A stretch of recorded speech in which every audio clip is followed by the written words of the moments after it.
To Moonee Valley for race 7, the Group 1 Manikato Stakes. Lady Shenandoah out to $2.40 here. Was a terrific run that everybody saw, including David Hayes, the trainer of Kaying Rising, and thought, that's a nice mare. Behind Headwall in the Concord it was, pardon me, a sensational run. $2.40, now back to $2.30. Barrackeel $4.40 was sensational, winning the Moya. Alabama Lass second in that race at $6.50 in from $7.50 late. Magic Time drawn the inside, $8 into 7. Skybird 11 a drifter. Rothfire $17. Charmstone 31. Amina 41. Payline 61, who was good after missing away in the Moya and unlucky. Sir Sway $81. Where are we going for a winner, Gator? Yeah, well look, I made Lady Shenandoah my best on the card, and the way this track's played, there's no reason to steer away from that despite the awkward draw. As you referenced, she was unbelievable first up. I'm still trying to work out how she nearly won that race without being ridden for 900 and something metres of it. The 1,000 metre race, she was finally clear at the 100 and flew at the line. It was tragic stuff. Anyway, we'll get over it one day. Have to think 1,200 will suit her even better as well. And look, most of her key rovers come through the Moya. Look, it's always a great race, and it was again. And Barrackeel is a very good horse, and Skybird was unlucky in it. But they all ran well, so I'm just looking for something that didn't race in the Moya effectively as my top pick, and that's her. She was a little less dynamic, perhaps, second up last prep than first up, if you're looking for another query, as well as the gate. But yeah, I might be overthinking it. She's my best top pick, Lady Shenandoah. Barrackeel, if you delete his Flemington straight track misses, he's effectively unbeaten.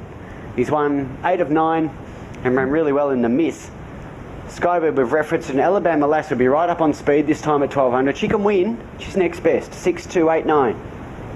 Mr. Exclusive, that horse up the straight, Gator. Still think about it.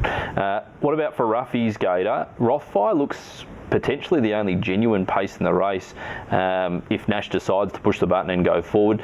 Charmstone can hit the line. Amina was unlucky at Rose Hill, and Payline, well, missed away and charged through the line at $61. Do you see a world where a Ruffy wins this race?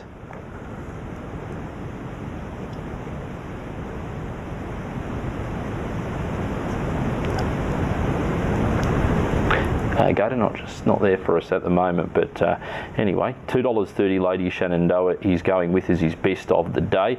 Late market moves, there isn't much else to bring to you. It's all about Lady Shenandoah really, and I did see there Skybird getting a saddle adjustment, who was 6th in that Moya Stakes last time out. Has since had a jump out at Donald behind Atlantic Spirit, so tuned up and ready to go for this 1,200 metre assignment. We are well past start time. Let's get to Gator's there for us. Gator, can you see a Ruffy winning this, and who do you think will make the pace up front? Yeah, it looks like Rothfire and Alabama Lass probably settle 1-2. I don't think they'll go hammer and tongo, but they're certainly well above, you know, group standard speed athletes, aren't they? As for the Ruffies, a couple you mentioned ran really well in the Moya at a price. Look, if that's the right form, then clearly they have a case. I guess that's the query. How do they turn the tables on a few of those at the top of the market? But you saw in that previous race with Mimo and co, if you're getting a Ruffy home, you just need the planets to align, and a bit of bad luck behind is probably what they're relying on. Yeah, spot on as they start to move in. Rothfire goes up for Nash Rawiller. Nash Rawiller, who was unlucky on Mimo in that race that we were speaking about a couple of races ago in the Scarborough. Nash Rawiller, can he win this race? Robert Heathcote's certainly won the race before, buffering going all the way back to 2013. A terrific honour roll this race. Who could get Southport Tycoon snatching it late last year? Let's get to Matt for his call of the Group 1 Manikato Stakes. Here's Lady Shenandoah. So luckless last start, a winner of 3 Group 1s. And Alabama Lass with Craig Williams aboard, looking for his 3rd win in the Manikato. The field is set, 1,200 metres, stand by for a start. ready to go. Gates are back and they're racing, and Rothfire towards the outside beat them out, with also Alabama Lass and Charmstone using its draw. Barrackeel is right up there early. Rothfire in fourth from Sir Sway, followed by Magic Time the rails. Lady Shenandoah is trying to get across, still 3 wide. Payline is next, followed by Amina, and Skybird is last at the 800 metres. Alabama Lass is the leader by a length to Barrackeel, a length and a quarter Charmstone. Sir Sway fourth, one off the fence. Fifth is Rothfire, 3 wide. A length and a quarter Magic Time. Lady Shenandoah 6 off the lead. A length Payline, Amina, and Skybird last at the 550.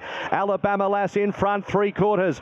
Barrackeel, if anything, getting a little bit closer now before the corner. A length and a quarter Sir Sway, Charmstone 2 for the back. Lady Shenandoah trying to get going. Magic Time is leaving the fence, followed by Rothfire, Amina well back, and Payline as Barrackeel struck the front around the corner. 200 metres to go. Chasing on the outside though is Charmstone. Charmstone goes up, takes Barrackeel, and they were followed next in the field by Lady Shenandoah, Magic Time, but it's Charmstone.